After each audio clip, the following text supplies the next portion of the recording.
Mayor, are you ready?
Very good. It is 4:30, and we will call to order the committee of the whole meeting for January 10th, 2024. Our topic for this afternoon is 2024 Economic Development Strategies. And with that, I will turn it over to the mayor. Perfect. Well, good evening. Appreciate everybody taking some time to get together. So tonight I wanted to start off just by reviewing some information, just kind of giving an overall context. I will go very quickly through the first slide since it has an awkward picture of me on it, but I thought it was just worth noting. So as mayor, obviously I get to be involved with a lot of different things. I get to work with lots of different organizations for the betterment of the city. Wanted to say, some of the things that we focus on every day that are big issues that take a lot of effort and a lot of time. So I just wanted to reiterate, these are the priorities since I took office. Obviously, flood mitigation, opioid crisis, mental health, infrastructure, workforce housing. Those were the things that I really focused on at that point in time and that carry over. Some of the things that I think are important for folks to recognize that we do also continue to work on and that we'll focus on in this next year are redevelopment of the mall, the southwest corner of 9975, the downtown recreation area, and continuing to find ways to support economic development in the community through things that city government has to be involved in. Obviously, economic development does a great job for our community. There's a lot of benefits, as I've shared in the past, of having them as a private organization. And we see communities across the country moving to a similar structure. Jobs Ohio is a great example. Businesses want to work with organizations that they're able to have confidential conversations with, that they're able to kind of have that, try to stay out of politics as much as possible. So a couple of the items that I'm going to introduce this evening are things that I've been working on with economic development to say, would these be things that would benefit you? These are concepts that either were introduced through the state and the economic development said, hey, we think there's a use for this. Or in the one case, it was a brainchild of mine that then I said, Dan, would this be helpful? What are your thoughts? And then we said, okay, we need to talk about these with council to start the vetting process, to have public discussion around them and potentially implement. So a couple of key stats. Let me see if I can move this out of the way. So a couple of key stats that I just wanted to share as we look, all of these stats are Hancock County, because obviously we're responsible for the city of Findlay, but we don't work in a vacuum. And so all of the stats are typically easily available at the county level. This report, I think, is really helpful. You can see our total labor force of 40,000, the employed, unemployed of about 1,300, those under 16 years of age. I think I highlighted the not in labor force, the 16 plus, so people that would be able to be in the labor force but are not currently. I found that interesting. I will give you guys copies of all of this. So I just didn't want to hand out the presentation because then you would be distracted, but I promise I'll give them to you. Not in the labor force. And a couple of reasons that I focus on that a lot is a lot of that is individuals that maybe were able to retire early, don't need to work, or maybe dual income. And so they don't necessarily need to have both people working, but that's a number that I really keep an eye on. Obviously, unemployment is one, but individuals that would qualify to be in the labor force but are not working. I think this statistic is also really important. We're just a little bit below the national average for individuals that are considered millennials, which is that 25 to 39 years old. And we are slightly above the individuals retiring soon. That's great. We want to be a place that people want to retire, but we need to be aware of that because that does obviously impact our revenue. We're income tax based. If you're retired, we're not taxing that. And so we need to make sure that we are continuing to be a place where we attract and retain the young professionals, the families, those individuals that are working, while also making sure that we're a place that's welcoming and suitable for all generations. No matter where you're in your life, we want to be somewhere you want to be. So this one is a little difficult to read. Again, I'll give you guys the detailed version. So as you can see, our top industries, employment concentration, high in manufacturing. The second is management of companies and enterprises. Third, transportation and warehousing, educational service. It goes down. Obviously, those top three are the majority. I think something that's really important is then looking at the earnings per worker.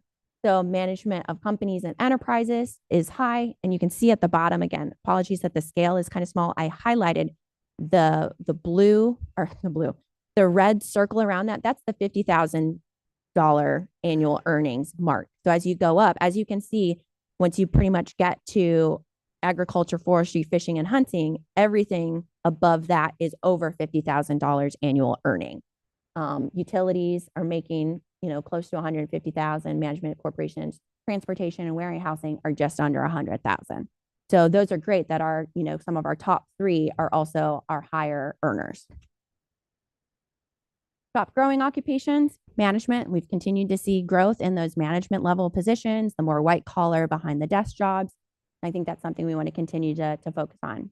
Transportation and moving, healthcare practitioners, nothing super exciting there. So as we look for tonight's conversation, I just wanted to remind us with goal 4 out of the Findlay Forward plan, that was a thriving business environment. And I know you can all read, but for those at home who may have a harder time seeing this, our goal was a healthy and flourishing business environment and economy is at the core of Findlay's prosperity. Findlay's ability to attract and grow industries and desirable jobs will be critical to Findlay's continued success. The objectives support economic development, education, and workforce development and lay the groundwork for a thriving and prosperous future for Findlay. So as I look at how we do this, I really kind of come back to people, policies, and programs are how we stack together to create a thriving local community. So high level, I'll start here and then I'll go through a couple of slides that I've put together on this. Obviously, people are the core of our community. They are our community. They're also the really important part of how we have a successful economy. Then it goes into policies. How do we as city government create an environment where businesses prosper, we have good structure, we have good things, and then you add in those programs. How do we differentiate ourselves? How do we set ourselves up for success? So as I stated here, when we're looking at attracting people, obviously we need to create a Findlay brand. When people think of Findlay, what do they think of? We need to continue to work on how we retain our current employees, our high schoolers, our college students, all of those folks. How do we make sure we're keeping them? How do we attract them? Obviously, a big portion of those are also making sure that we have housing for those people. So if they want to live here, they can live here. And then building a community that has the amenities that people are looking for. We then go into the policies. So obviously we've had conversation. We want to continue to protect that 1% income tax. That's important because it's a competitive advantage for us. Additionally, we want to have well-developed zoning codes that makes it easier for people to make investment. They can take a look at that. They know, okay, if I meet these parameters, I'm going to be able to build.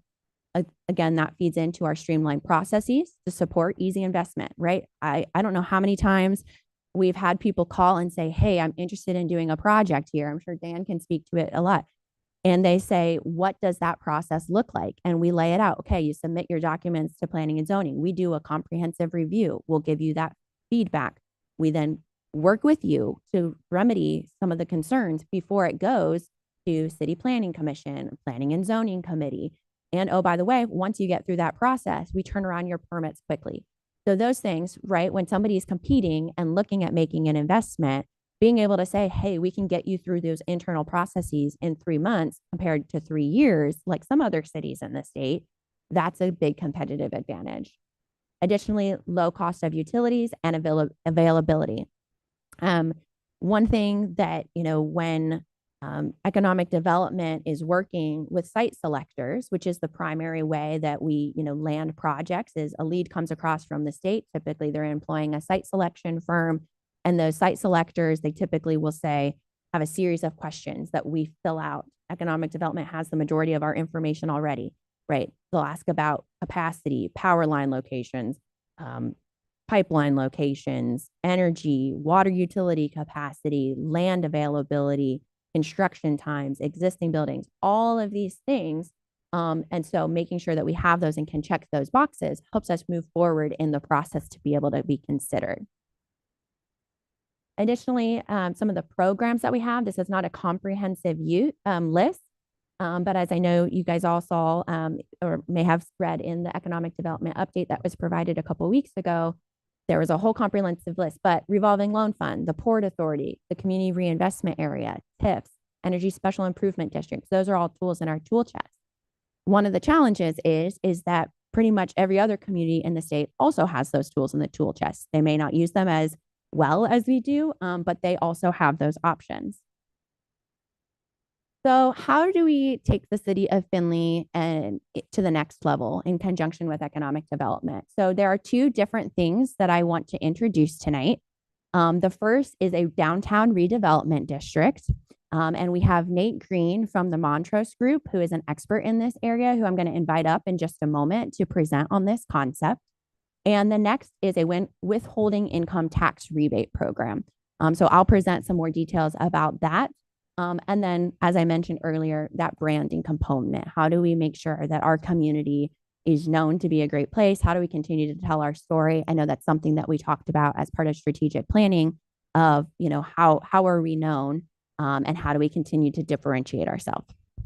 So with that, Nate Green, he gets to have his nice head on a big screen like I did a moment ago. Again, you'll get a copy of that, so we won't read through his bio, but he is actually a Findlay guy and now has worked across the state and with multiple organizations to help with economic development based programs and resources. And so Nate has a handout for you guys to go over to introduce the Downtown Redevelopment District concept.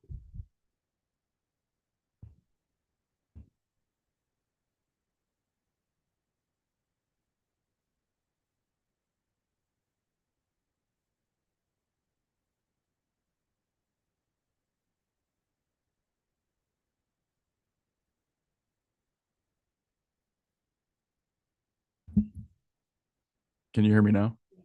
I could just yell. My name's Nate Green with the Montrose Group. I'm an economic development consultant. I'm based in Columbus. I am a Findlay guy. I was born here. I was born in Blanchard Valley Hospital almost 49 years ago. Lived here till I was 15, and I graduated from Bowling Green State University. And I worked for the Ohio Department of Development. That was my first economic development job, and that's what took me to Columbus. I met my wife and stayed. So, but I love Findlay and I love coming back. So it's great to be here. Thank you, Mayor, for having me. Thank you, Mayor, and thanks, Dan, for having us and working with us. So what you have in front of you is some information about the Downtown Redevelopment District. Downtown Redevelopment Districts, the legislation for DRDs was passed back in 2016. It is a tool that municipalities, and I will state that it's only a tool that municipalities are the only people that can use them. They cannot be formed by townships. They can't be formed by counties. They can only be formed by municipalities. They are a tool essentially to allow for the accumulation of new taxes in a 10-acre area, new revenues, new property taxes in a 10-acre area to go back and help with revitalization, historic preservation, public infrastructure in that area and also in surrounding areas. If you look at what you have in front of you, they are there's a tool that's right there, the revenue generation. And essentially what they do is they take the increase in new property taxes and put them back in the DRD. So if you look at that kind of simple chart, there's a building investment that's made that increases the building value. There's more property taxes that come from that increase in building value. If the DRD is in place, 70% of that new property tax goes into the downtown redevelopment district. And then we can use that new property tax revenue for the DRD uses of funds. The DRD uses of funds, you see that they're there below. They're really in two categories. They can be used for the rehabilitation, so the renovation of existing buildings, of historic buildings. That's one thing they can do. You can take the revenues and give grants or loans to those property owners to make renovations, to make investments back in buildings.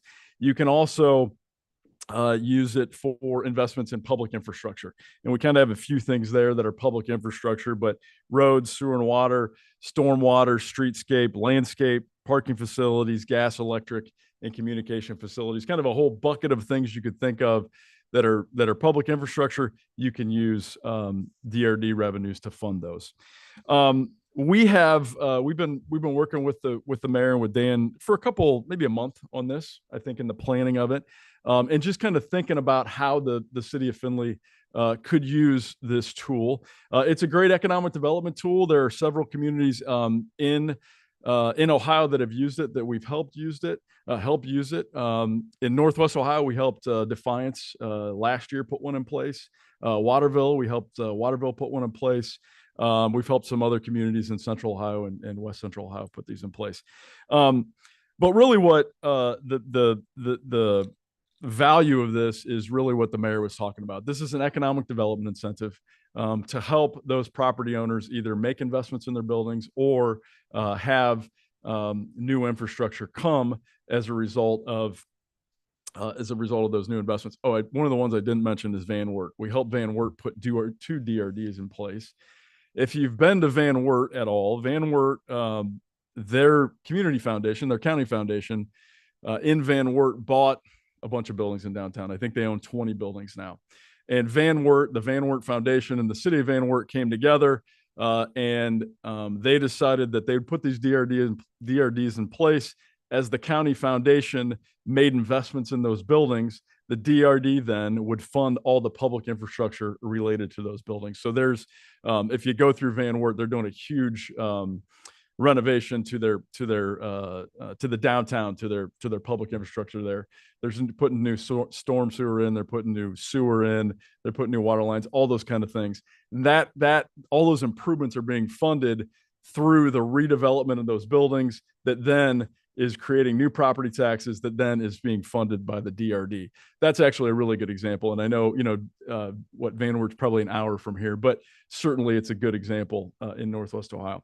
So we looked at in this DRD, and we started, if you flip over to the back, there's a map that we have put together that we looked at, really capturing what we thought would be some investments, because as I talked about, you have to have new property taxes, which is generally driven by new capital investment. We know some of the projects on here. Lincoln School is a project that could potentially have some new investment.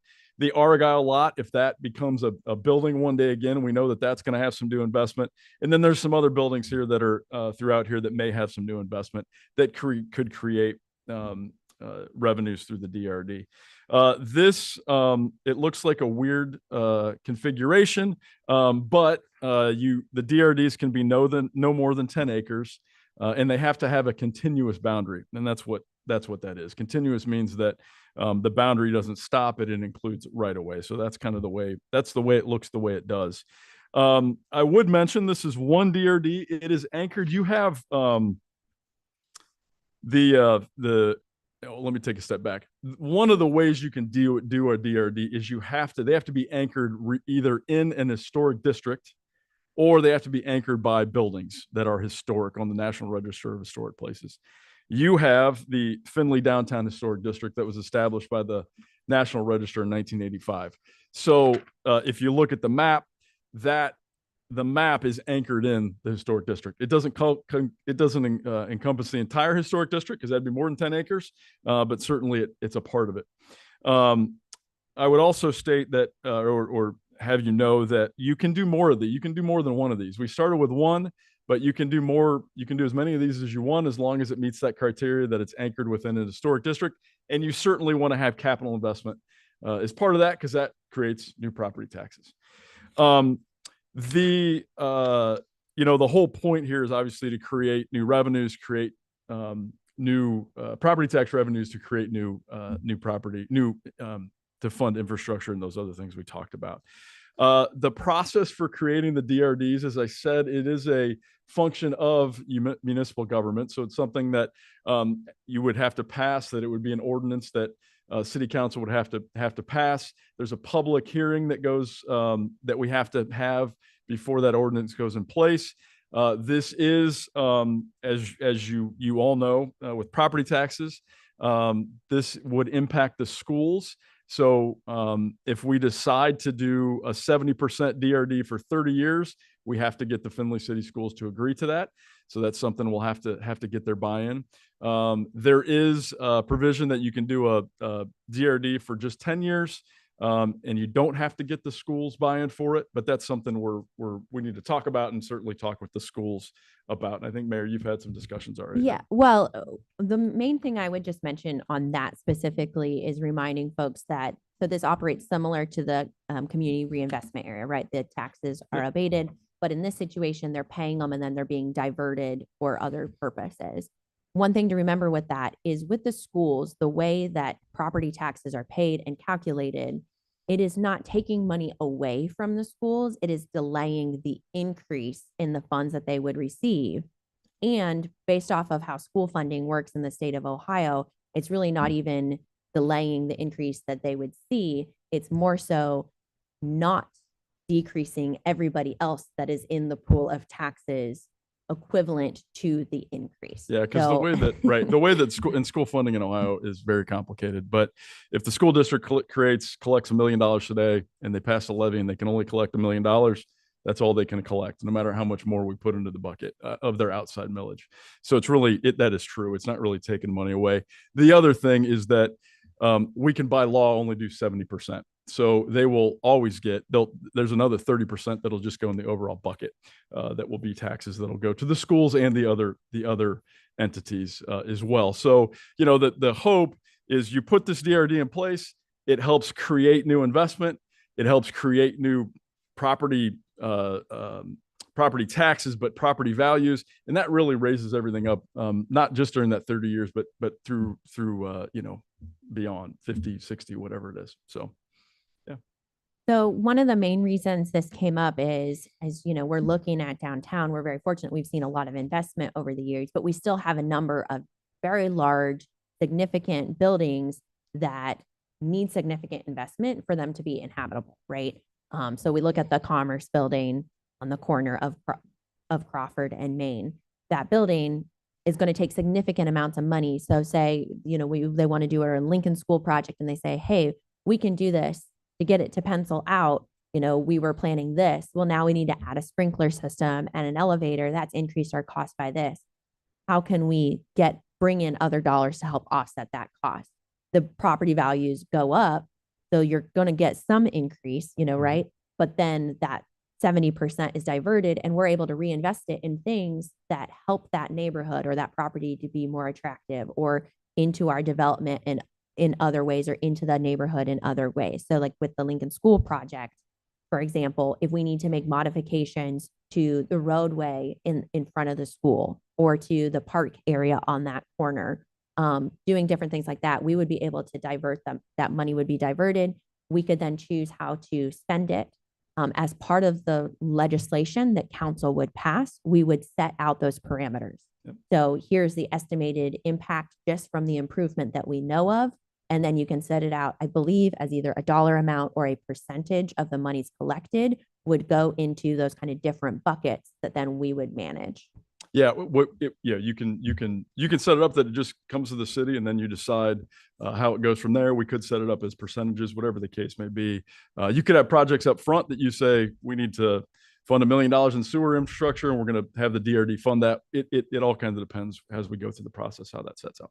And can you comment? So in the Sure. document that you provided there, kind of in the bottom section, you talk Sure. about the estimated amount that would be generated from this DRD. Can you talk about just that's based off of known development or planned investment, Yep. not necessarily that would potentially increase significantly if other investments occurred in the buildings identified in the district? Sure. So I skipped right over that. I'm sorry. Based on what we know, projects that we have an idea of, we projected that over a 30-year period, there'll be an increase in property tax revenues of $2.1 million. 70% of that $1.5 million would go into the DRD, and then $500,000 would go to the Findlay City Schools because they get a large portion of the property taxes. The current property taxes annually in that DRD are $128,000. 105 of that go to the schools. And so they get $3.1 million over that 30 years of the existing taxes.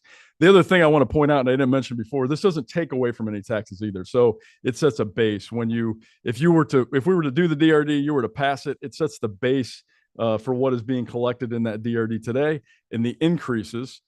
Any increases in those property taxes in that area over that 10 to 30 year period, that's what would go into the DRD, not what's being collected today. So that current amount, that $128,808 that's collected today, that wouldn't change. That would stay the same, and anything over and above that would get collected and could go back into the DRD.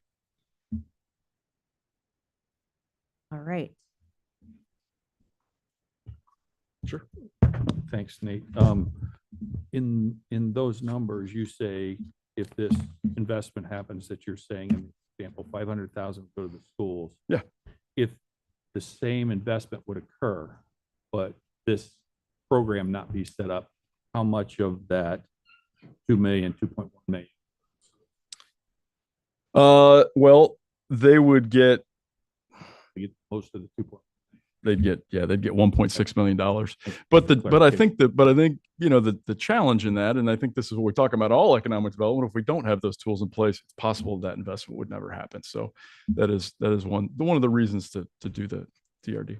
And again, school funding is very complicated. So I always am like explaining this is the pot of money that the schools have levied. You have that pot of money, and without this investment, they just receive that straight amount, but they're as that portion of the pot. If the investment occurs, the total does not increase. Yep. Just the portion that everybody else is paying does not decrease. So all of us would continue to pay the same amount instead of our portion decreasing. Right. So I think, again, the school is not missing out on money because of how school funding works. And we can argue that a whole different day.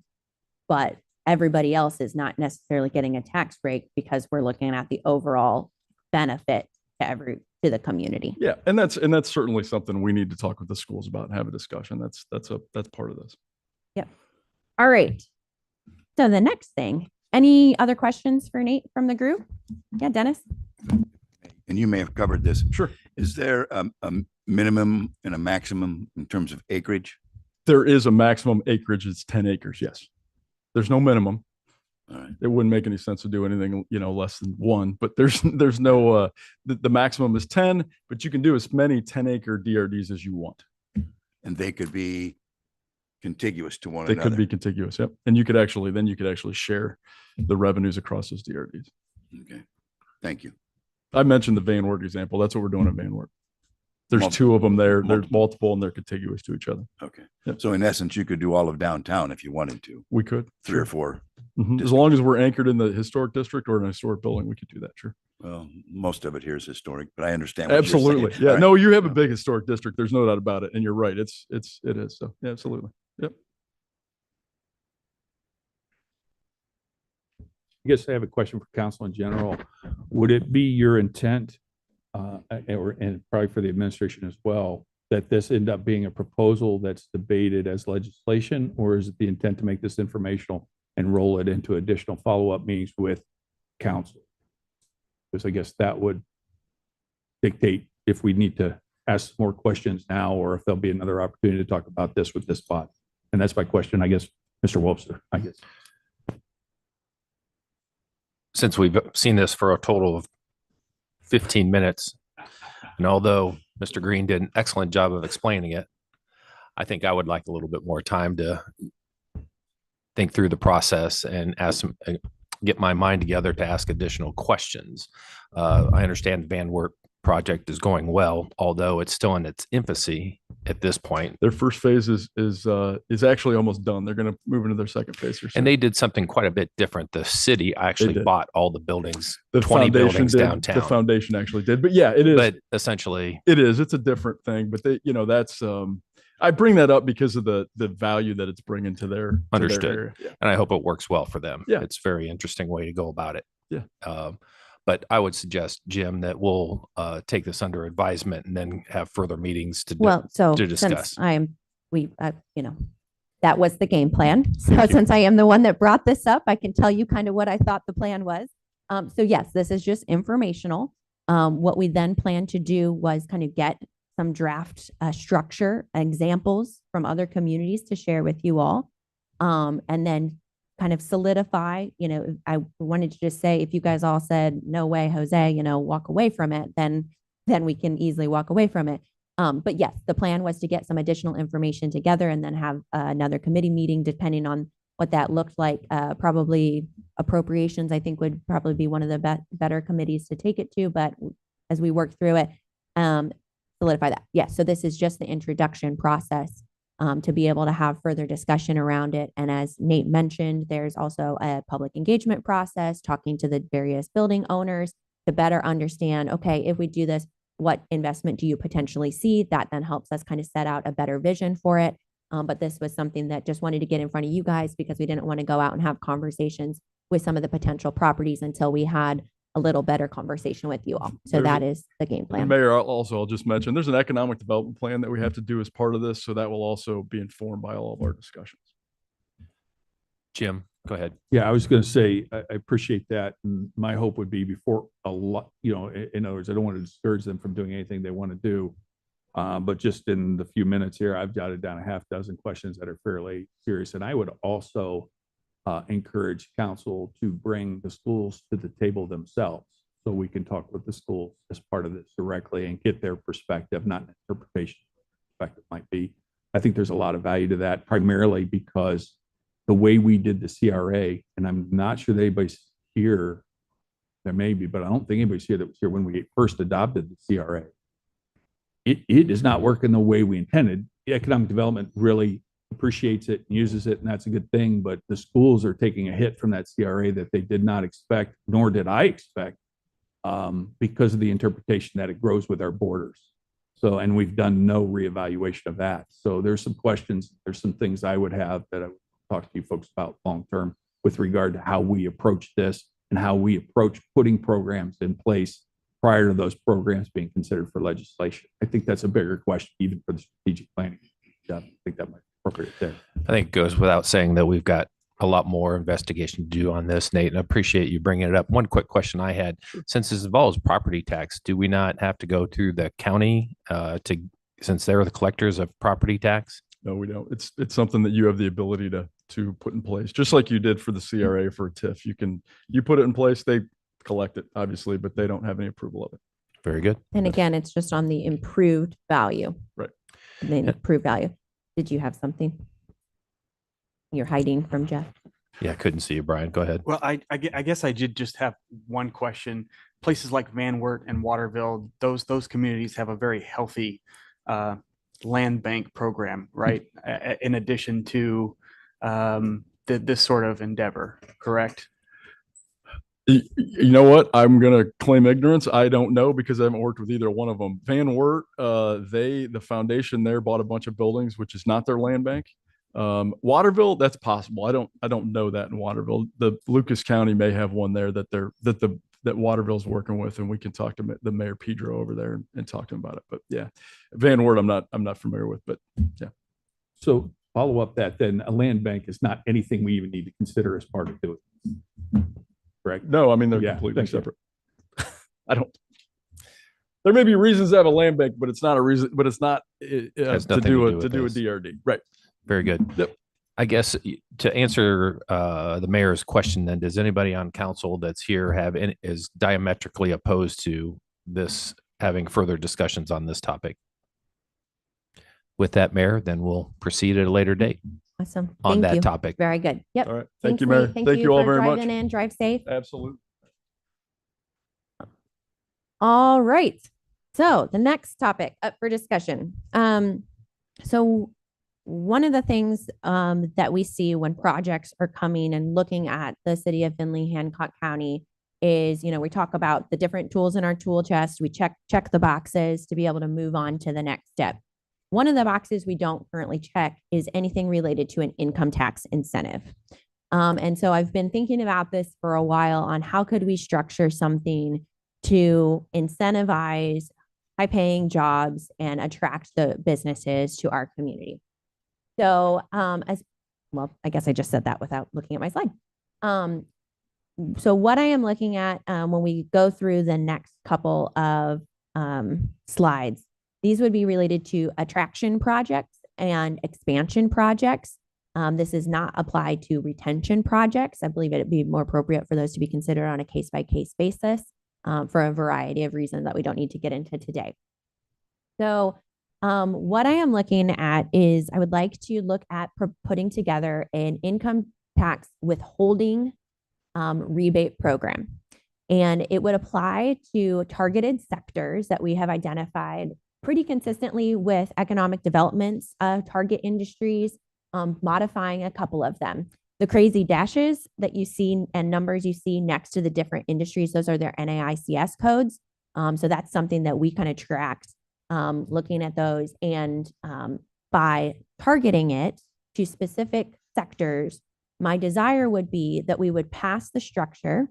There would be an application process. As long as they are reviewed and meet the criteria of it, then they would get it if they're in those sectors.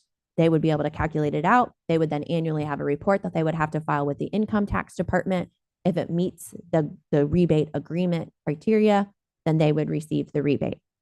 One of the things that I don't want to do is I think it's really important that we have other people would be able to be considered for it if they're not in those sectors, right? So say a new business that's not a target market, but they're going to come in here and they're paying 20 people $500,000 a year. Okay, yeah, sure. Let's talk about that.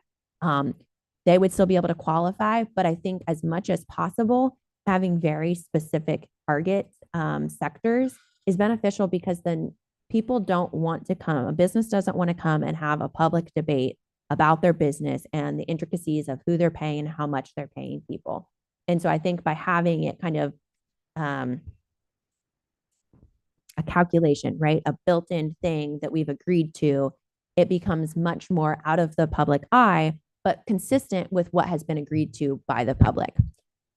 So those are the sectors: corporate headquarters or managing office, healthcare, energy, aerospace, advanced manufacturing, finance, and information technology would be the designated sectors or targeted sectors. What I have put together is a structure in which it gets a little complicated, so stick with me. Across the top is the percentage of the income tax withholding paid that would be rebated back to the company. So the employee would be taxed as normal, that tax would be collected.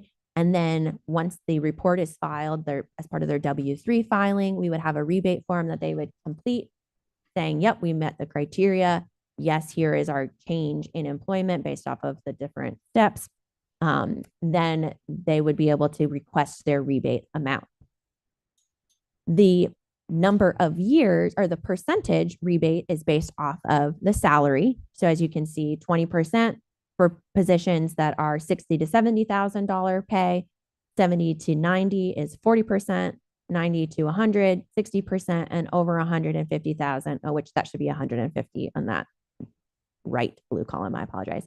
The green, if you're over 150,000, then it's 80%. Then the number of years that you would receive that abatement is based off of the number of jobs that you add. So if it's one job at over $150,000, you would get it for 80% rebate for 3 years. If it's 250 plus at 150,000, you would get it 80% for 7 years. Does everybody kind of, it's like your multiplication tables from back in the day. That's how I kind of structured it. So does that make sense? So then so that's for attraction. So that's for a new company coming to our community.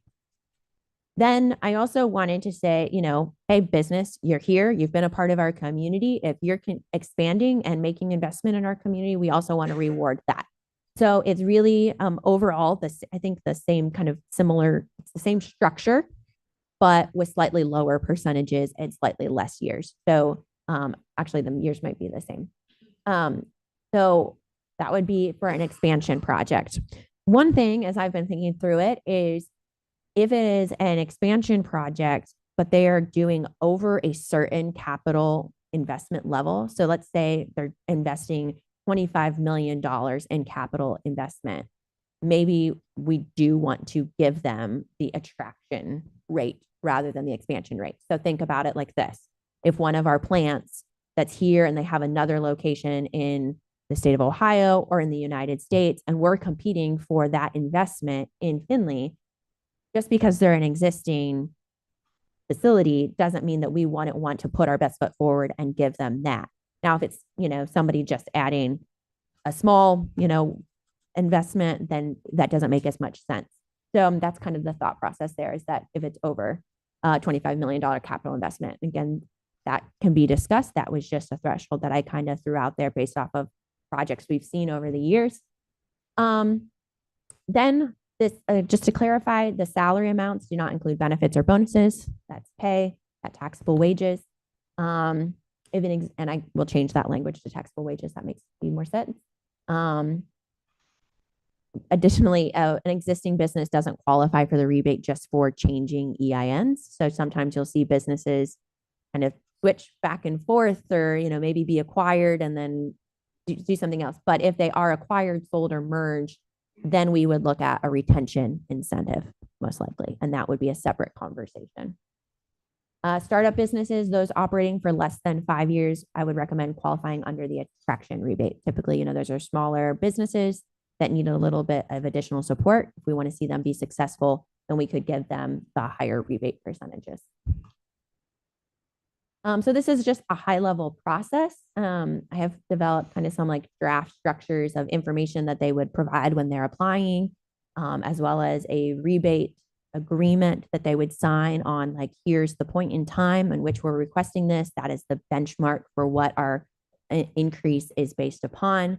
And then I've worked with Mary Price, our tax administrator, to create kind of that annual form that they would submit to her office to say, yep, they meet the requirements of the agreement. They've provided the information to justify that and attested to it.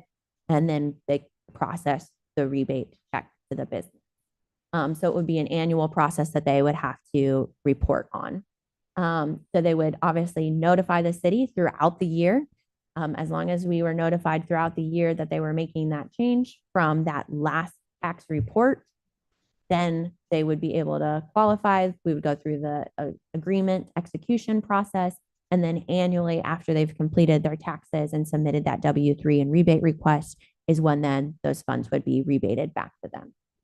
If they're not in a targeted industry, it would be very similar, but then we would have some sort of review group, most likely income tax board, that would have to consider that. And then most likely council's approval to enter into that one kind of one-off agreement. Questions? Yeah, Councilwoman Frischie.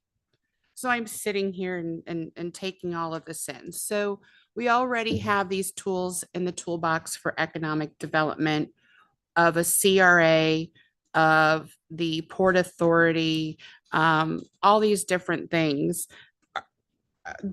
This newest presentation after Mr. Green, are we giving everything away? I mean, where do we draw the line? Or if they get this new plan that you talked about with withholdings, Are we not going to be allowing the Port Authority to be used, or because they don't technically then own it? Are we not going to do the CRA, or are we just going to keep making this Christmas box and this big bow so big? Everybody's moving to Findlay, Ohio, and they're jumping ship in every other state county. I mean, this is a lot. This is a lot of, so are there going to be choices? Are we going to start giving away water as well? So Councilwoman, I think you're completely missing the intention of this. And as someone who has frequently said, we need more high paying jobs in Findlay, Ohio, we need to bring these Oh, for people. sure. This is one of the key ways to be able to do that for targeted industries. So I'm pretty sure that we'll see an increase in income tax if we attract My 100 question- people are making, I'm still speaking. But my question Nope, was, I'm are you still going to answering your choose? Or are question. you Ms. gonna Ms. do Frischi, all? wait for her to answer the question, please. Well, she needs to ask the question that was asked. So your question was, should we get rid of other programs Not because get we're rid of. offering that or not utilize them? Choose.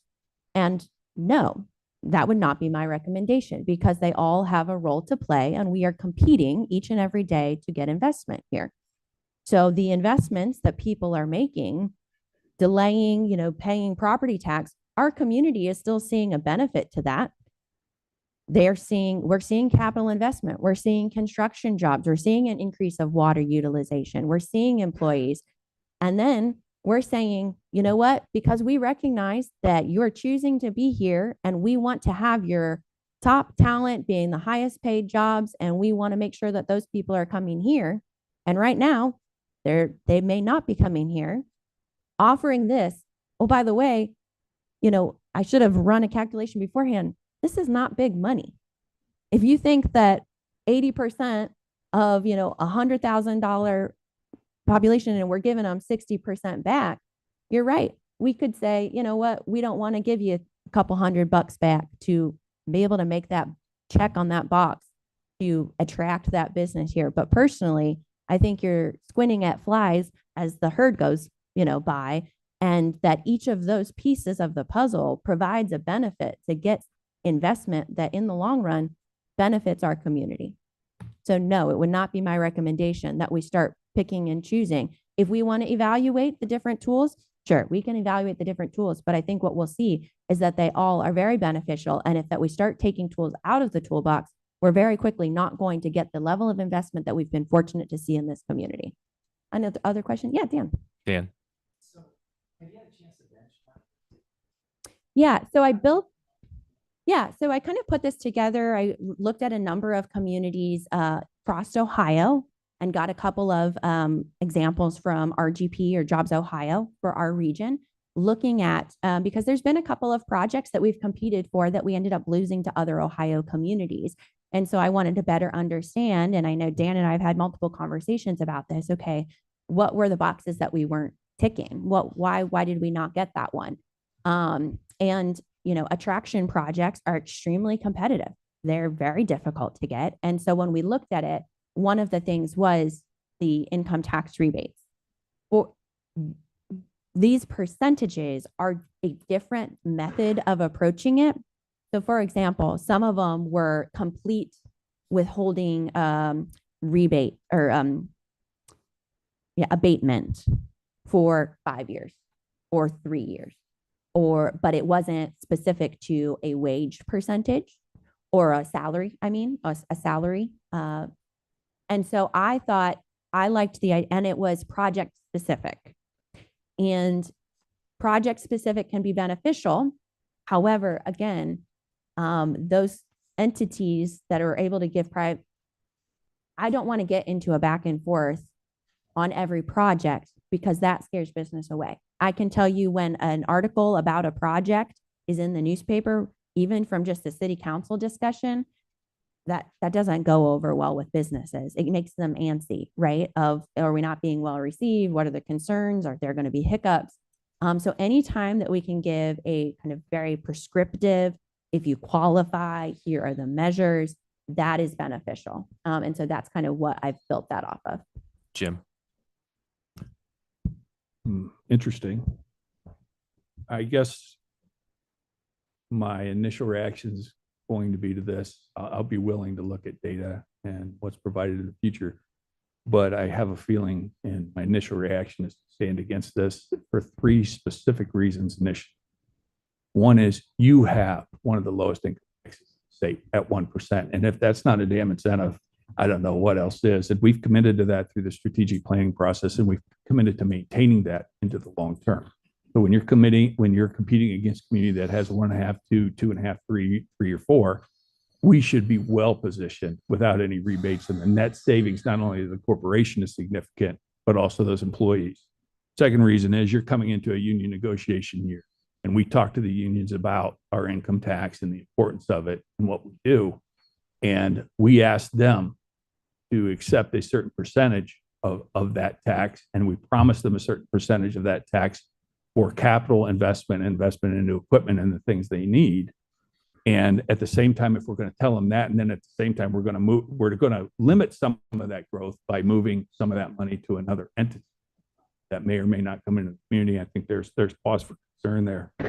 And with regard to how that works and what's going on, I think the third thing is you're talking about taking money from Findlay taxpayers for Findlay services, and the income tax goes for police, fire, general operations, and capital, and giving it to a corporation. We have never had to incentivize corporations to the extent that we're talking about here today. And if that is the way you play this game, we probably need to reconsider the game. We need to think about what we want to recruit, how we want to recruit them, what tools we're using to recruit them, and what we're really competing against and what we really want to be. And that's been the heart and soul of the strategic planning process. So for those three reasons, it's going to take a lot to sway me off of a position where I don't think this is a good idea. And that's not for lack of good people working on it, or not for lack of the fact that some other communities may be doing it. But if you've got a 2, 3, or 4% income tax out there, you've got a lot more to give back, and it would behoove you more to set aside money to incentivize through, like what you've done with Patrick or the Sheets program. And that is say, hey, we're going to come in and pick up those infrastructure costs. We're going to put in that water line, that sewer line, that street. We're going to take care of those things so the developer doesn't have to do it on your behalf at your expense. That's a good way to do it. So food for thought, and ultimately we'll see where this goes, and I'll be interested to see other data that's brought to the table. So I appreciate your feedback, and I'm glad to hear that you're still open to conversation, because again, this is just an introduction so that we can have further conversation. A couple of points that I just would share my thoughts on since you brought them up. First and foremost, one of the goals of our strategic planning, one of the goals that I think we have all discussed is wanting to continue to attract a diverse sector of businesses. One thing that has been made very clear to me is that many folks don't understand how the site selection process works. And you can say all day, yes, it's great we have a 1% income tax. I completely agree. But it doesn't matter what level of income tax you have. If you're not checking some boxes and saying we're willing to work with you on this or offer something like this, that doesn't even get looked at. That's just the reality of how site selection, economic development, and you know, the process is made. Additionally, again, this is attracting and bringing in new jobs. I'm not giving up money that is essential to operate the city of Findlay. This is a saying, I want to grow the pool of funds, and I'm willing to eat a smaller piece of pie for the next 3 years so that I can have the full cake in 5. And so I think that that's a unique way to look at it. And certainly we would include involvement of any changes like this with our staff members.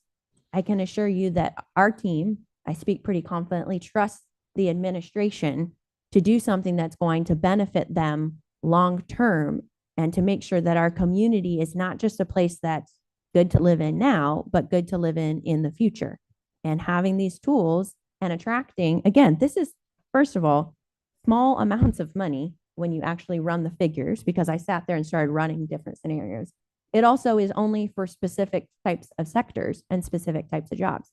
So I look forward to more conversation, and figuring out what makes sense for our community. But I can assure you, as someone with a degree in economics and finance, I've spent a lot of time running these numbers, and thinking about it and looking at other communities. And so if other people have feedback, I'm happy to discuss that. But I think incentivizing people to make a life for themselves and spend their money here and do that, is exactly the types of opportunities I'm looking for. Other questions, Dan?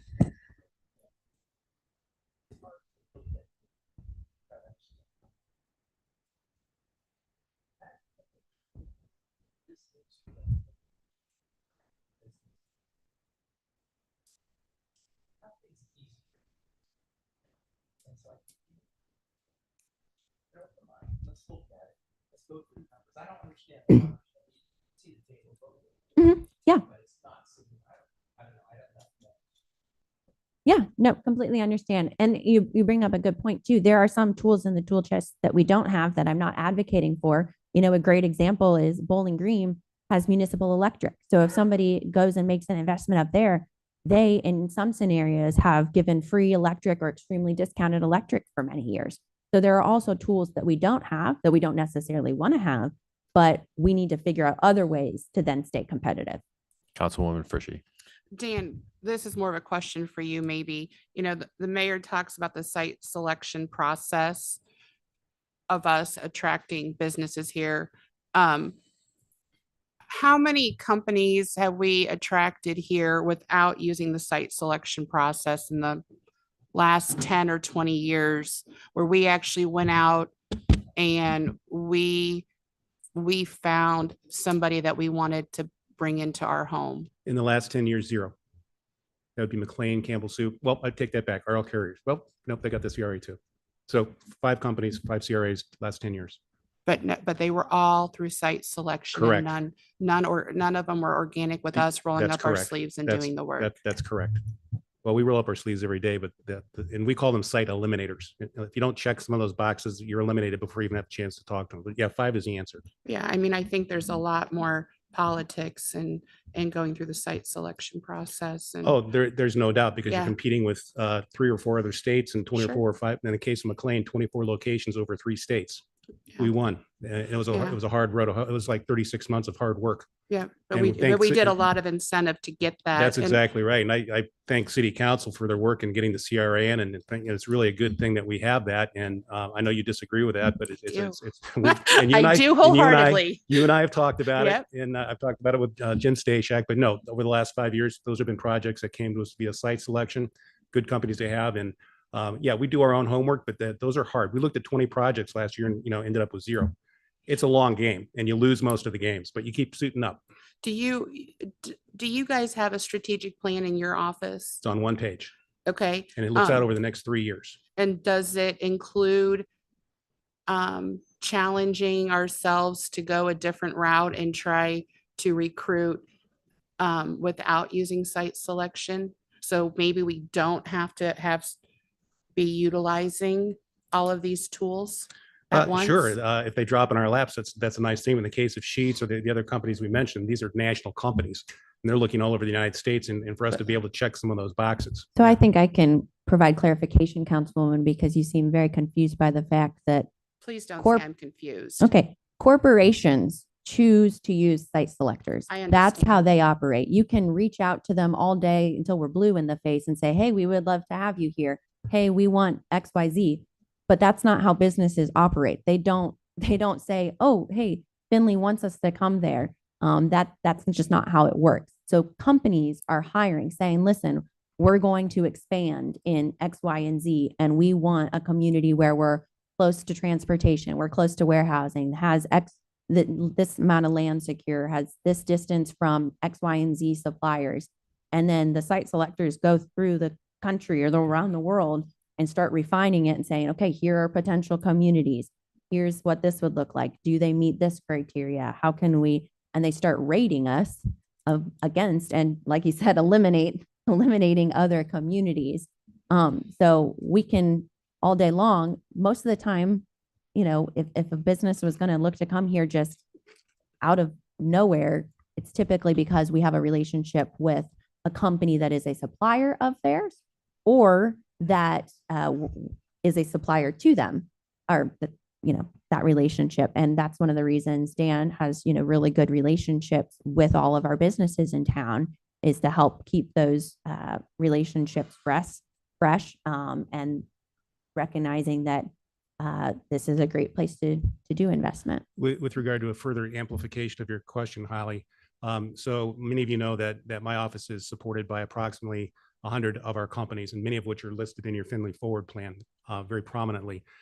From that list, we have a 15-member board, of which the mayor sits on, Dennis Hellman sits on, county commissioner, and all those businesses are represented on that board.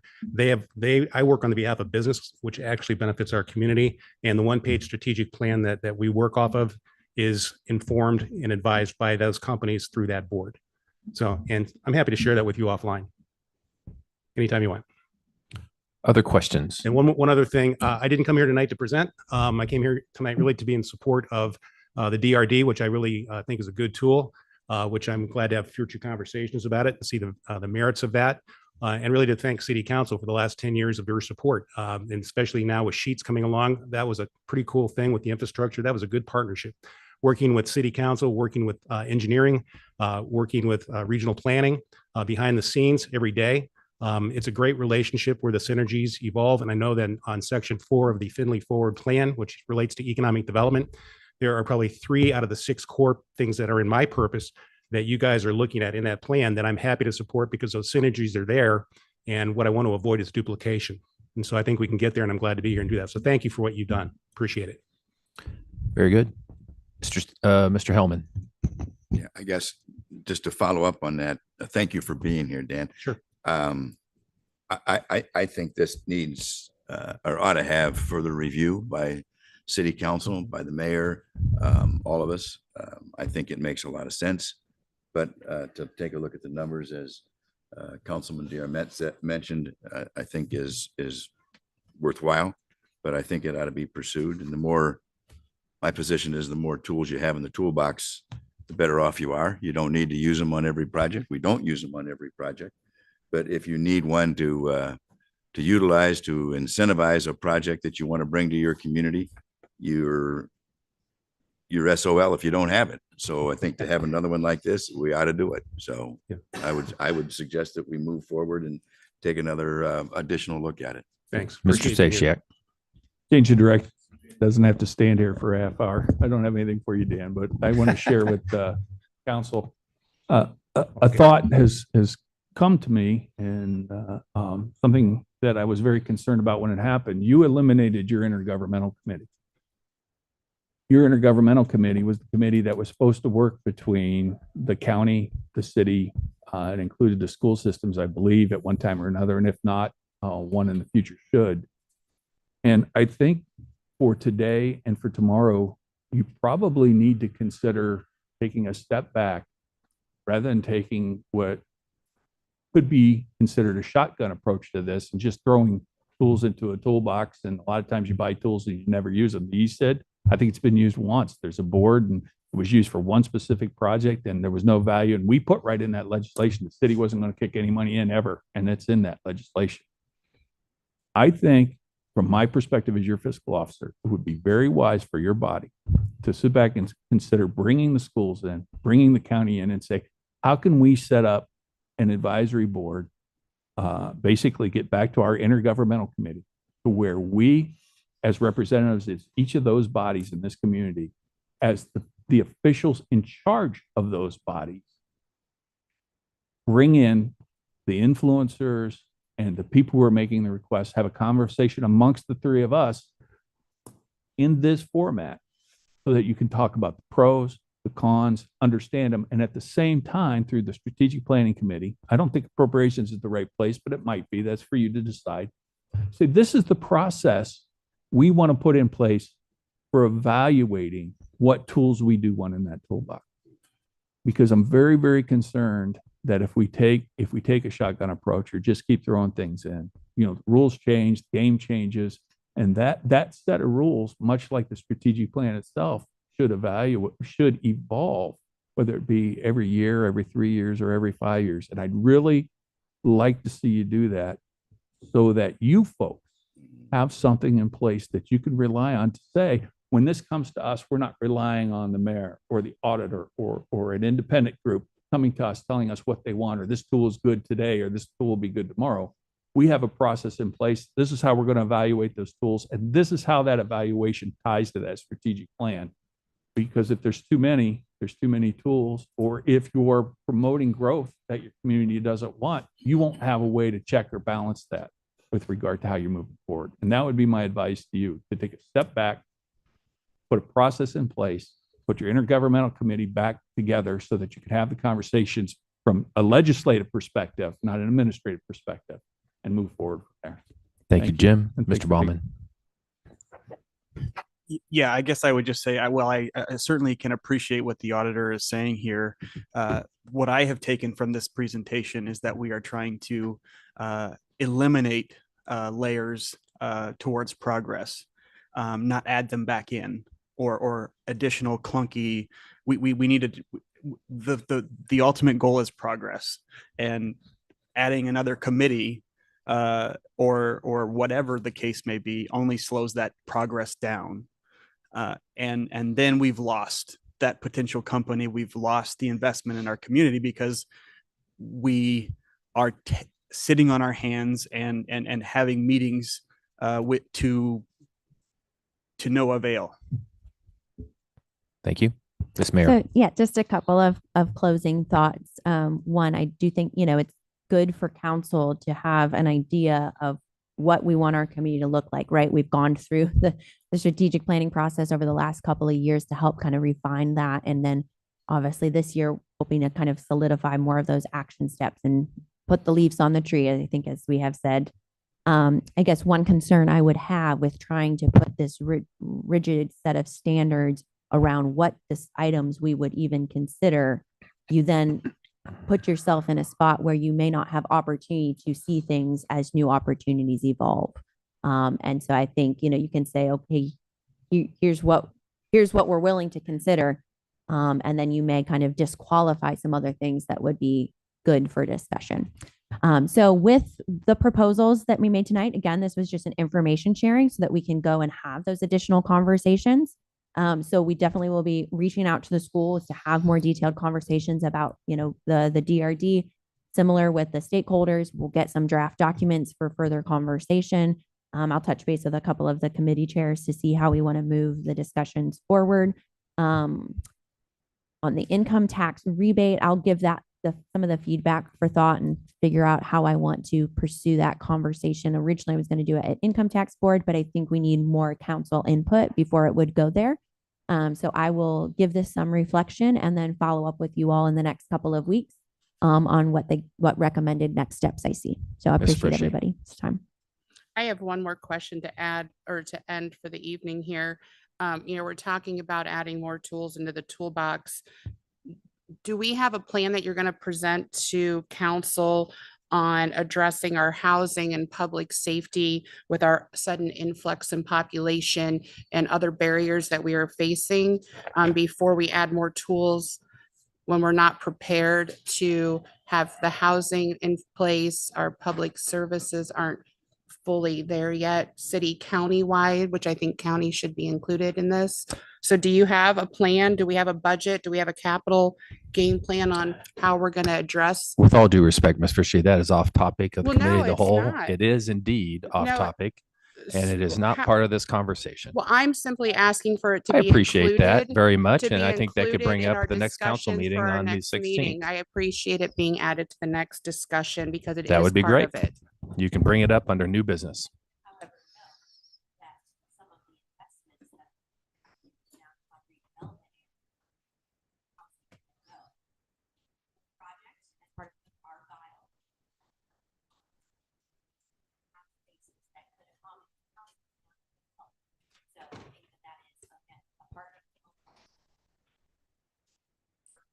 Very good. Mayor, are you done? Everything complete?